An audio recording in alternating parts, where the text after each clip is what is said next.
बिस्मिल्लाहिर्रहमानिर्रहीम, अस्सलाम वालेकुम।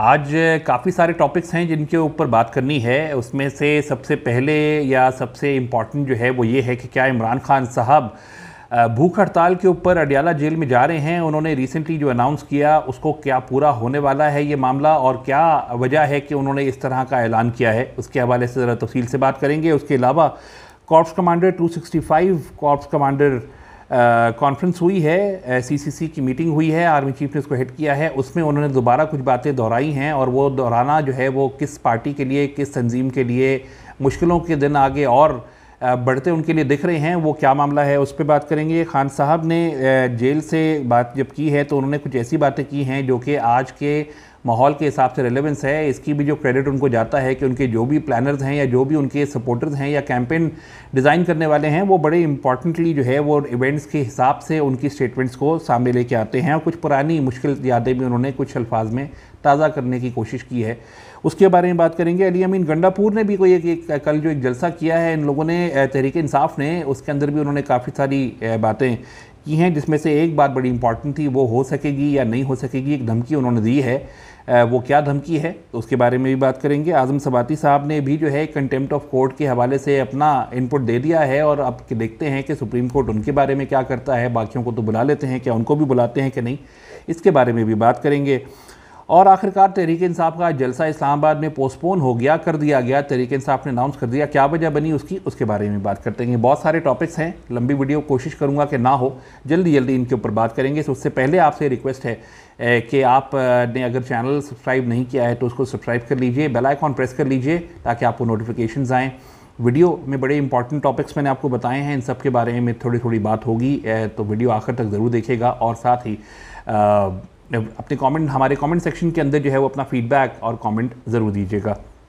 सबसे पहले बात कर लेते हैं 265th कॉर्प्स कमांडर्स कॉन्फ्रेंस की। कॉर्प्स कमांडर्स कॉन्फ्रेंस जुम्मे को हुई GHQ रावलपिंडी में, जिसको प्रिजाइड किया chief of army staff general Syed Asim Munir ने। और उसके अंदर दोबारा वो बात की गई जिसको लेके तहरीक इंसाफ को वैसे भी जो है वो मसला पड़ता है। इनडायरेक्ट बगैर नाम लिए उन्होंने तहरीक इंसाफ के हवाले से अपनी पोजीशन दोबारा क्लियर कर दी है कि इस्टेब्लिशमेंट और फौज कम अज़ कम तहरीक इंसाफ के बारे में बिल्कुल भी जो है उनसे बात करने के मूड में नहीं है, उनसे किसी तरह की जो है वो रस्ते या बैकडोर डिप्लोमेसी या कोई राब्ते खोलने के इरादे में नहीं है। जो मेजर स्टेटमेंट दी गई है वो ये कहा गया है कि उन्होंने CCC की मीटिंग के अंदर दोबारा इस चीज़ के बारे में कहा गया है कि politically motivated digital terrorism orchestrated bye foreign cohorts, digital terrorism orchestrated bye foreign cohorts, ये इनडायरेक्ट जो है उन्होंने तहरीक इंसाफ के बारे में भी कहा है कि तहरीक इंसाफ के जो सोशल मीडिया की जो प्रेजेंस है और उसके हवाले से जो बाहर बैठे हुए लोग इसको ऑपरेट करते हैं, चलाते हैं, सोशल मीडिया तहरीक इंसाफ का बाहर से चलता है, तो उसके हवाले से उन्होंने बड़ा क्लियर कहा है कि इसको हम आवाम के साथ मिल के इसको हराएंगे, और हम इसका नोटिस लेके बैठे हुए हैं। हम जानते हैं कि क्या हो रहा है, कहाँ से हो रहा है, और इंस्टीट्यूशंस को, मिलिट्री इस्टेब्लिशमेंट को, आर्मी चीफ को, उनको ख़राब करने के लिए, उनका नाम ख़राब करने के लिए जिस तरीके की जो है एक प्रोवोकेटिव कैंपेनिंग की जा रही है, उसका GHQ अभी भी नोटिस लेके बैठा है। और उन्होंने ये कहा है कि इस हवाले से हम बिल्कुल भी किसी तरीके की भी नरमी नहीं दिखाएंगे। अब इस हवाले से अगर मैं आपको ये याद दिला दूं कि एक दो चीज़ें हुई हैं ऑलरेडी। एक तो ये कि पंजाब में डिफेमेशन लॉ आ गया है, पहला बड़ा सीरियस जो एक स्टेप लिया गया है, जिसको लेके साफ़ी बरादरी जहाँ प्रोटेस्ट कर रही है वहाँ पे ये भी कहा जा रहा है कि इसके अंदर जो है वो डिजिटल टेररिज्म को टारगेट किया जाएगा, और वहाँ पर जो भी टेररिज्म कर रहा है या जो भी इस तरह की प्रोवोकेशंस फैला रहा है, ऑब्वियसली बगैर नाम लिए तहरीक इंसाफ के बारे में बात की जा रही है, तो उनके हवाले से भी जो है वो कार्रवाई की जाएगी, उनके खिलाफ अब लीगल ग्राउंड्स के ऊपर उनको बुक किया जाएगा। That is number 1। नंबर 2, आपको ये भी मालूम है कि पाकिस्तान में एक ग्रेटर फायरवॉल भी जो है वो उसका भी टेस्ट शुरू हो चुका है। आपके भी इंटरनेट के अंदर कहीं ना कहीं हिचेस आते होंगे, और इंटरनेट सर्विस प्रोवाइडर्स भी जो हैं वो भी 7-7, 8-8 घंटे के जो है वो इंटरनेट जो है बीच में कई दफ़ा मेंटेनेंस के नाम के ऊपर बंद करते हैं। बेसिकली ये सारा टेस्टिंग फेज़ का हिस्सा है, जो कि ओवरऑल पाकिस्तान के ऊपर नेशनल लेवल के ऊपर अप्लाई किया जा रहा है, जिसमें बेसिकली आपके व्हाट्सएप से लेके, फेसबुक से लेके, सोशल मीडिया पे आपकी जितनी एक्टिविटी है उस सब को जो है कंट्रोल किया जा सकता है, रोका जा सकता है, ब्लॉक किया जा सकता है, उसको फैलने से रोका जा सकता है, डिसेमिनेट करने से रोका जा सकता है। ये तमाम चीज़ों का टेस्टिंग फेज़ ऑलरेडी काफ़ी हद तक पूरा हो चुका है और इसको भी वो अप्लाई भी कर रहे हैं। तो ये तमाम चीज़ें डिजिटल टेररिज्म को काउंटर करने के लिए हैं। और जैसा मैंने कहा, फ़ौज ने जो ये कहा है इसका मतलब साफ है, तहरीक इंसाफ के लिए फ़िलहाल कोई दरवाजे नहीं खुल रहे हैं। उनके हिसाब से जो है वो तहरीक इंसाफ इमरान खान के लिए भी कोई कम से कम रास्ता निकालने का कोई इरादा नहीं है। 9 मई को लेके 9 मई के बाद से तहरीक इंसाफ जिस तरीके से इस चीज़ को सफ़र कर रही है और जिस तरीके से वो कैंपेनिंग कर रही है, कई दफ़ा लोग इसको सवाल भी करते हैं कि इसका सर पैर कुछ नहीं है। ख़ास तौर पे अगर आप पाकिस्तान जैसे मुल्क में इस्टेब्लिशमेंट के ही कंधों पे बैठ के बने हों, चले हों, उनका आपको उन्होंने पाल पोस के बड़ा किया हो, आपको हुकूमत तक में लेके आए हों और अब जाके आप इस तरीके से उनके ऊपर जो है असॉल्ट करेंगे, तो ये आपके लिए कोई बेहतरी की तो कम से कम नवीद पैदा नहीं कर सकता। और यही वजह है कि लगता ऐसा है कि जो इस्टेब्लिशमेंट जिससे दरवाजे खोलने की बात की जा रही है या जिससे बातचीत करने के लिए कमेटियां भी बन गई, ये भी बन गया, सब कुछ हुआ, तहरीक इंसाफ की स्टेटमेंट्स आपके सामने हैं किस तरीके से ट्विस्ट एंड टर्न्स करते हुए वो कोशिशों में लगे हुए हैं और साथ साथ ही अपना एग्रेसिव पोजीशन भी जो है वो नहीं छोड़े इस्टेब्लिशमेंट के खिलाफ। तो इसके हवाले से कम एक तरफ से जहाँ बहुत चीखों पुकार देखने को मिल रही है, वहाँ दूसरी तरफ से तो बिल्कुल ही एक क्लियर पोजीशन है कि हम इस चीज़ के ऊपर अब बिल्कुल भी इमरान खान से बात करना या इस पीटीआई के लिए कोई रास्ते निकालने के लिए देखना भी जो है वो फ़िलहाल इज़ नॉट एन ऑप्शन। दूसरी बात जो इम्पोर्टेंट की गई वो ये की गई कि अज़्म इस्तेहकाम जो ऑपरेशन अभी रिसेंटली लॉन्च किया गया है, इसके ऊपर जो क्रिटिसिज्म है इसके ऊपर भी बड़ा सीरियस नोटिस लिया गया है और कहा गया है कि ये अनड्यू है, मतलब कि बेवजह का ये क्रिटिसिज्म है क्योंकि कोई भी इसकी डायनामिक्स को समझ नहीं रहा है कि ये ऑपरेशन की नौयत है क्या।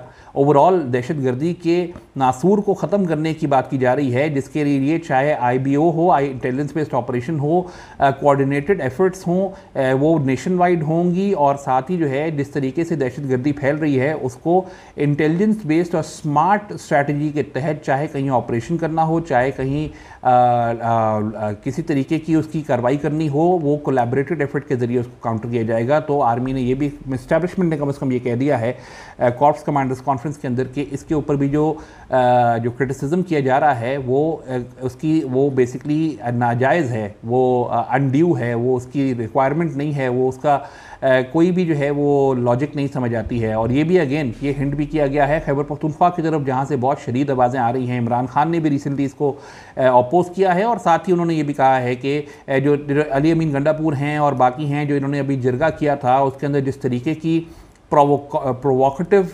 बातें और धमकियां दी गई थीं डंडे के नाम लेके और फ़ौज के ऑपरेशन के नाम को लेके, तो वो चीज़ बड़ी ख़तरनाक है और उसी चीज़ का कंसर्न भी और उसकी भी नोटिस भी जो है वो रेज़ किया गया है in the corps commanders conference. तो ये हो गया एक। अब दूसरा टॉपिक पे आप आ जाइए, इमरान खान साहब। इमरान खान साहब ने मतलब I have to give it to Imran Khan के उनके जो स्टेटमेंट्स को जो बेसिकली लिख रहे हैं या जो उनकी जो ये जो स्टेटमेंट्स के हवाले से उन्हें किस वक्त क्या कहना चाहिए, कौन से अल्फाज इस्तेमाल करने चाहिए, hats off to the person जो उनको ये तमाम चीज़ें बताता है कि आप इस वक्त ये बोलें और इस वक्त ये बोलें। देखिए अभी मुहर्रम आने वाला है, मुहर्रम शुरू होने वाला है, ऐसे में जो है वो अल्फाज जो है वो अगर आप फॉरेन पावर्स और वो बाहर की बातें करेंगे या कोई इररेलेवेंट अल्फाज इस्तेमाल करेंगे तो जाहिर सी बात है वो उस तरह से उसका इम्पैक्ट नहीं होता। लेकिन अगर आप मुहर्रम की मुनासिबत से या उसके अंदर हमारे शिया बरादरी जो है वो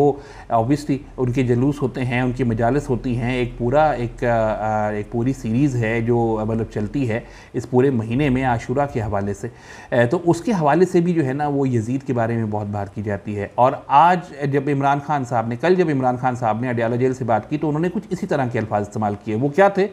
इमरान खान साहब ने कहा कि आज के वक्त के यजीद के सामने या यजीद की कभी भी ग़ुलामी नहीं करूँगा, आज के वक्त के यजीद की कभी भी ग़ुलामी नहीं करूँगा। अगेन ये बात वो किसके बारे में कर रहे हैं? ऑब्वियसली ये बात कर रहे हैं आर्मी चीफ के बारे में। उनको उन्होंने दोबारा इनडायरेक्टली, जैसे फ़ौज ने बगैर नाम लिए डिजिटल टेररिज्म और पॉलिटिकली मोटिवेटेड डिजिटल टेररिज्म और साथ ही बाकी चीज़ें कहीं, तो इसी तरह से खान साहब भी जो है वो काउंटर ऑफेंसिव के ऊपर उन्होंने भी जो है वो दोबारा इस तरह के अल्फाज का इस्तेमाल कर दिया है, अगेन बगैर नाम लिए। ये बड़ी सियानी स्ट्रैटेजी होती है। बगैर नाम लिए उन्होंने कहा कि वक्त के यजीद के सामने मैं ग़ुलामी नहीं करूँगा, कभी भी ग़ुलामी नहीं करूँगा, मैं मर जाऊँगा लेकिन इस जंग में लड़ता रहूँगा उन्होंने ये भी कहा कि मुझे 1 साल से जो है वो चक्की में रखा हुआ है, जेल में मरने के लिए तैयार हूँ। मुल्क पे इस वक्त जंगल के बादशाह का कब्ज़ा है। अब ये जंगल के बादशाह आपको याद है कौन सी वाली बात है? ये कब बात की गई थी इस तरह की? ये बात की गई थी वो जो 1971 वाली जो है गद्दार कौन वाली जो वीडियो आई थी, उसके अंदर इस बारे में आखिरी वो जो मुश्किल सेकंड्स थे ना, जो 18 सेकंड थे, जिसने पीटीआई के लिए बड़ी मुश्किलें खड़ा कर दी, उसके अंदर भी जो है वो पहले पुरानी मिसालें दे के जो है मुजीबुर रहमान और उनकी मिसालें दे के जनरल याया की, उसके बाद उसको जनरल याया को गद्दार साबित करके आखिर में ये कहा गया था कि आज भी जंगल में जंगल के बादशाह का कानून चल रहा है, और उसमें जनरल आसिम मुनीर की फ़ोटो लगाई थी। तो उन्होंने दोबारा जो है उस मामले को दोबारा पिन कर दिया है। बड़ी इंपॉर्टेंट उनकी ये स्टेटमेंट्स इसलिए होती हैं क्योंकि वो बड़ी रेलेवेंट स्टेटमेंट्स देते हैं, वो लफ्ज़ों का इस्तेमाल बड़ा इंपॉर्टेंटली करते हैं, और अगेन वो इस चीज़ के ऊपर जो है ना पॉलिसी के ऊपर चलते हैं कि नाम नहीं लेंगे, खेलेंगे। ये हो गई इमरान खान साहब की बात। अली अमीन गंडापुर साहब ने जो है कल जब ये तहरीक इंसाफ का जो जलसा था, उस जलसे में जो है अली अमीन गंडापुर चीफ मिनिस्टर खैबर पख्तूनख्वा ने कहा कि अगर इमरान खान एक दफ़ा आवाज़ दे दें, एक दफ़ा कॉल दे दें, तो मैं देखता हूँ कौन माइक लाल सामने हमारे खड़ा होता है इमरान खान को जेल से निकालने में, उनको वहाँ से निकाल के लेके जाने में। अब ये बात जो है ये उन्होंने कर दी। उन्होंने ऑब्वियसली उस जलसे के अंदर एक अच्छा बड़ा जलसा था तहरीक इंसाफ का, लेकिन उसके अंदर जो उन्होंने ये बात की है, ये वो बात है जो इससे पहले भी जो है वो with in PTI brush side हो चुकी है। देखिए इसके अंदर मैं आपको लॉजिक समझा देता हूँ। क्या इमरान खान साहब जेल में बैठ के ये कहेंगे कि हाँ जी निकलो सारे और मुझे जेल तोड़ के निकाल के लेके जाओ? तो मेरा नहीं ख्याल कि वो ये कहेंगे। ऑब्वियसली सियासी पार्टी है, सियासत करना चाहते हैं, आगे भी अपने आप को सियासत में रेलेवेंस उनकी नज़र आती है, तो ऐसे में वो इस तरह की बात क्यों कहेंगे?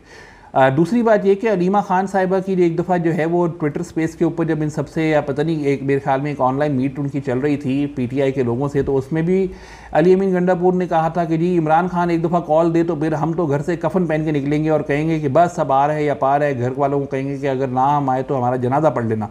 तो ऐसे में अलीमा खान ने भी उनकी अच्छी खासी सुथरी बेइज्जती की थी। उन्होंने कहा था कि इमरान खान ये कभी भी नहीं कहेगा कि मुझे जेल से बाहर निकालो, वो अपने लिए कभी भी कॉल नहीं देगा। और उन्होंने कहा कि इसके इंतज़ार में अगर आप लोगों ने बैठना है तो फिर बैठे रहिए, क्योंकि इमरान खान तो ये कॉल नहीं देगा। तो उन्होंने कहा कि मैं तो अपनी फैमिली के साथ ईद के बाद की बात की थी उन्होंने कि मैं तो अपनी फैमिली के साथ जाके अडियाला जेल के सामने धरना दे दूंगी, क्योंकि मैं तो ये करूंगी। उन्होंने कहा था इमरान खान मुझे ये करने से मना नहीं कर सकता। तो आप लोगों ने भी अगर निकलना है तो खुद निकलें, इमरान खान का इंतज़ार ना करें। लेकिन तब भी क्योंकि जाहिर सी बात है इमरान खान ने कॉल देनी नहीं है, तो गंडापुर साहब जो है अगर उस कॉल का इंतज़ार कर रहे हैं तो सर फिर आराम करें आप, आपसे ये ना हो पाएगा। आज़म सवाती साहब ने जो है वो ऐसी बात की है जो कि दोबारा कंटेम्प्ट ऑफ कोर्ट के ज़िम्मे में आ गई है, और वो basically chief justice supreme court Qazi Faez Isa sahab के हवाले से की है। क्योंकि इससे पहले आपको मालूम है कि फैसल वावडा और मुस्तफ़ा कमाल साहब को भी जो है वो कोर्ट बुलाया गया था, कंटेम्प्ट ऑफ कोर्ट के नोटिस इशू कर दिए गए थे। उसके वो केस अभी भी चल रहा है, जिसमें मीडिया के ऊपर भी 34 चैनल्स के ऊपर जो है वो कंटेम्प्ट की प्रोसीडिंग के हवाले से मामला आगे रेज़ कर दिया गया है कि उन्होंने कैसे चलाया, बड़ा पैसा बनाया, ये बार बार चला के इस तरह की बात जो उन्होंने कहा था पगड़ियों की फुटबॉल बना के खेलेंगे। तो मुस्तफ़ा कमाल और फैसल वावडा के हवाले से भी ये मामला रेज़ हुआ था और कंटेम्प्ट ऑफ कोर्ट का नोटिस जारी कर दिया गया था। उन्होंने आके माजरत जमा अपनी करवाई थी इन राइटिंग। अब ये बात जो है आज़म सवाती साहब ने कर दी है। उस वक्त भी ये बात की गई थी, फैसल वावडा साहब ने कहा था कि रऊफ़ हसन भी तो आपको बहुत कुछ कहता है, आपने उसके ऊपर नोटिस नहीं लिया।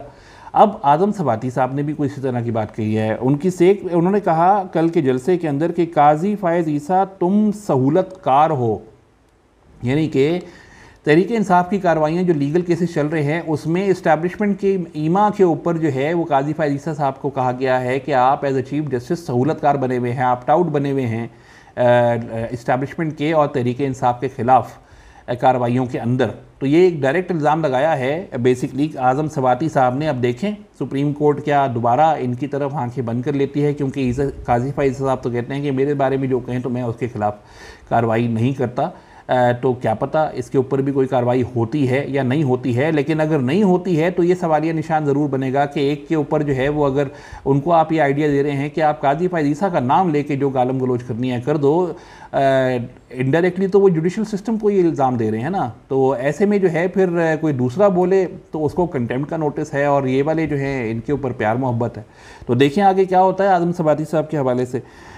अब दूसरा तीसरा पांचवा टॉपिक है इनफैक्ट पीटीआई का जलसा। तहरीक इंसाफ ने आज जलसा करना था तरनोल पे, इस्लामाबाद और पिंडी के इंटरचेंज के पास, बिल्कुल ही मतलब उसके कनेक्टिंग पॉइंट के पास, और वहाँ पे इनको जगह भी मिल गई थी और 4 महीने की मेहनत के बाद इनको इजाज़त भी मिल गई थी एडमिनिस्ट्रेशन की तरफ से। लेकिन कल रात को एकदम से डीसी इस्लामाबाद ने सिक्योरिटी कंसर्न्स को सामने रखते हुए ये एक एनओसी वापस रिवोक कर दी, मना कर दिया इनको, और रात को ही वहाँ पे डिप्लॉयमेंट पुलिस की करवा दी, जिन्होंने वहाँ पे जो अरेंजमेंट हो रहे थे आज के जलसे के लिए वो तमाम चीज़ें उठा दी और उन्होंने कहा कि हट जाओ यहाँ से, सब पीछे हो जाओ। अब हुआ ये है कि इस मामले के ऊपर तहरीक इंसाफ ने बड़ा शोर मचाया। कल के जलसों में भी कहा कि ये हमें कुछ भी कर लें, हम तो जलसा कल करेंगे ही करेंगे। लेकिन आज कुछ और ऐसा हो गया कि बेसिकली तहरीक इंसाफ ने आज अनाउंस कर दिया कि जी हम जलसा अपना पोस्टपोन कर रहे हैं, क्योंकि उन्होंने कहा कि हम तो कानून के ऊपर चलने वाले लोग हैं। तो ये डीसी ने किस बेसिस के ऊपर किया है इसके ऊपर हम लीगली उसको क्वेश्चन ज़रूर करेंगे, लेकिन क्योंकि अब इजाज़त नहीं है तो हम किसी तरीके की कन्फ्रंटेशन नहीं चाहते, तो हम आज का जलसा पोस्टपोन कर रहे हैं। और फिर उन्होंने ये कहा है कि वो आशूरा के बाद अब अपना पब्लिक रैली इस्लामाबाद की करेंगे। तो ये आज लेटेस्ट अपडेट बेसिकली है तहरीक इंसाफ के तरनोल के जलसे के हवाले से कि वो उसको पोस्टपोन कर दिया गया है, क्योंकि उसकी इजाज़त वेन्यू की जो थी वो रिवोक कर दी गई थी, और सिक्योरिटी कंसर्न्स को सामने रखते हुए डिस्ट्रिक्ट एडमिनिस्ट्रेशन ने, डीसी साहब ने जो है वो उनको मना कर दिया है। तहरीक इंसाफ ने जलसा पोस्टपोन कर दिया है। अब आखिरी और सबसे इम्पॉर्टेंट टॉपिक वो ये है कि इमरान खान साहब ने कहा है कि मैं भूख हड़ताल पर जा रहा हूँ, मैं भूख हड़ताल का अनाउंस कर रहा हूँ। और जैसे उन्होंने कहा कि वो मरते दम तक इनसे लड़ेंगे, इस निज़ाम के ख़िलाफ़ लड़ेंगे, इलेक्शन में धांधली के ख़िलाफ़ आवाज़ उठाते रहेंगे, करप्शन के ख़िलाफ़ आवाज़ उठाते रहेंगे, चाहे वो जेल में ही क्यों ना हो।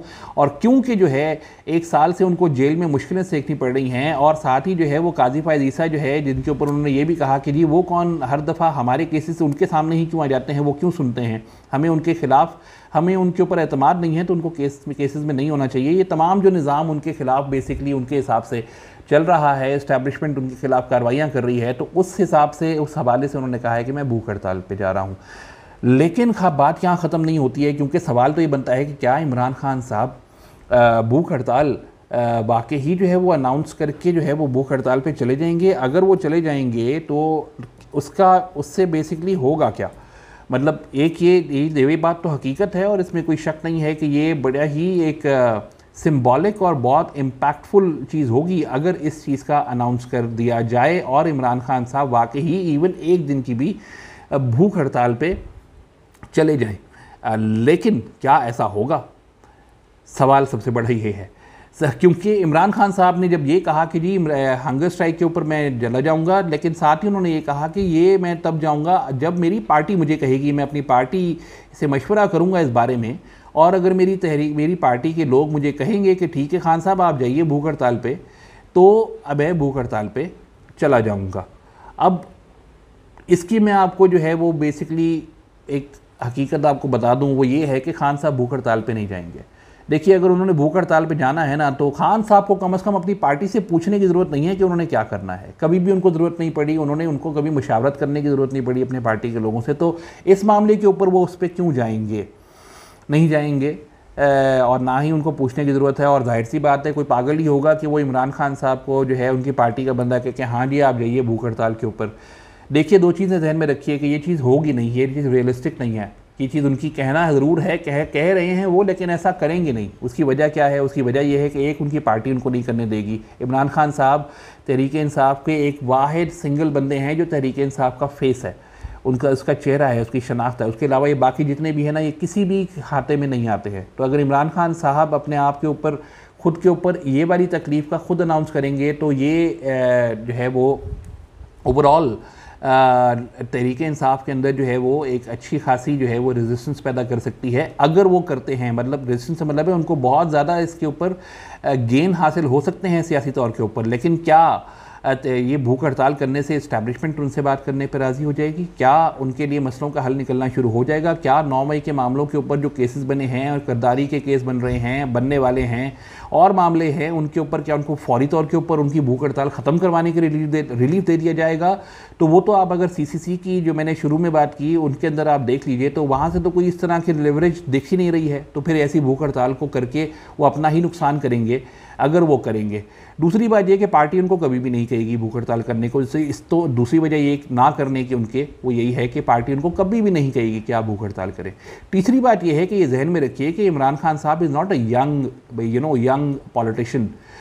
उनकी अच्छी खासी एज है। He is think about 70 I think 70 plus तो हैं ही हैं, 74-75 तो उनकी एज है ही है, if I am not wrong. इस एज में जो है इमरान खान साहब ने अगर इतने फिट हैं, फिज़िकली इतने फिट हैं, वो इस वजह से हैं क्योंकि उनकी एक प्रॉपर डाइट है, वो खाने के शौकीन हैं, उनकी एक वो डाइट चलती है। वो डाइट बहरहाल वो वाली डाइट प्लान वाली डाइट नहीं है दुबला होने वाली।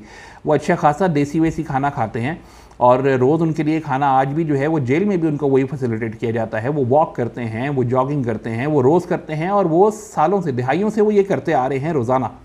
इसलिए जब वो जेल में गए थे तो उनकी पहली डिमांड ये थी कि मुझे मशीन चाहिए, मुझे एक्सरसाइज मशीन चाहिए, मुझे जगह चाहिए, मुझे स्पेस चाहिए वॉक करने के लिए, एक्सरसाइज करने के लिए, क्योंकि ही कांट अब उनकी आदत का हिस्सा है, ये उनकी ज़िंदगी का हिस्सा है, वो इसके बगैर नहीं रह सकते। तो ऐसे में जो है इमरान खान साहब भूख हड़ताल की जो अनाउंसमेंट है उनकी, और ख़ास तौर पे अगर वो भूख हड़ताल का अनाउंस करते हैं तो क्या वो एक दिन के लिए भी अपनी वो एक्सरसाइज की, वो खाने पीने की, वो इन चीज़ों की रूटीन से हट सकते हैं? I don't think so. वो नहीं हट सकते, वो हटना चाहेंगे नहीं, क्योंकि जाहिर सी बात है इस वक्त उनकी हेल्थ जो है वो 101% बैंक करती है उनकी इस रूटीन के ऊपर, उनकी एक्सरसाइज के ऊपर, उनकी डाइट के ऊपर, उनकी ओवरऑल रूटीन के ऊपर। तो वो चीज़ जो है वो कभी भी कॉम्प्रोमाइज़ नहीं करेंगे, ना ही करना चाहेंगे, क्योंकि वो इस चीज़ को अफोर्ड ही नहीं कर सकते, हेल्थ वाइज भी अफोर्ड नहीं कर सकते। एकदम से ये ऐसा एब्रप्ट चेंज आएगा तो उनकी हेल्थ के ऊपर इफेक्ट पड़ सकता है। Not to forget he is an old man, मतलब अच्छी खासी उनकी एज है। तो ऐसे में जो है ना वो एकदम से इम्पैक्ट नेगेटिवली जो है वो उनको बहुत सिवियरली अफेक्ट कर सकता है। He also knows it very well, so he will not go for it. That is why उन्होंने ये लेवरेज छोड़ दी कि पार्टी वाले कहेंगे तो मैं करूँगा। जाहिर सी बात है उन्हें पता है पार्टी वाले कभी भी नहीं कहेंगे। तो मेरा नहीं ख्याल कि ये जो हंगर स्ट्राइक की जो उनकी आवाज़ है ये सिर्फ आवाज़ ही है, और इसका इम्पैक्ट क्रिएट करने की कोशिश ज़रूर की जाएगी कि देखिए हमारे खान साहब कितने ज़बरदस्त हैं। वो जेल में बैठ के भी जो है वो कह रहे हैं कि मैं भूख हड़ताल पर चला जाऊँगा, लेकिन मेरा नहीं ख्याल कि ऐसा होगा। ना पार्टी बोलेगी, ना उनकी बहन उनको बोलेगी, ना पार्टी में से कोई इस तरह का बंदा होगा जो कहेगा हाँ जी खान साहब आप करें, हम तो बाहर घर में बैठे हैं तो आप कर लें जो करना है। ऐसा भी नहीं उनको अलाउ किया जाएगा, या कम से कम उनको पार्टी की तरफ से तो ऐसा कुछ कहा नहीं जाएगा। उन्होंने जहाँ ये बात की तो वहाँ अपने लिए ही उन्होंने एक और रास्ता खुला रखा है। तो ये था जी आज की तफसील। सारे 6 टॉपिक्स मैंने कवर किए हैं। Please let me know your feedback in the comment section, and again I request you to subscribe to the channel and also like and share it to your friends and family. बहुत शुक्रिया।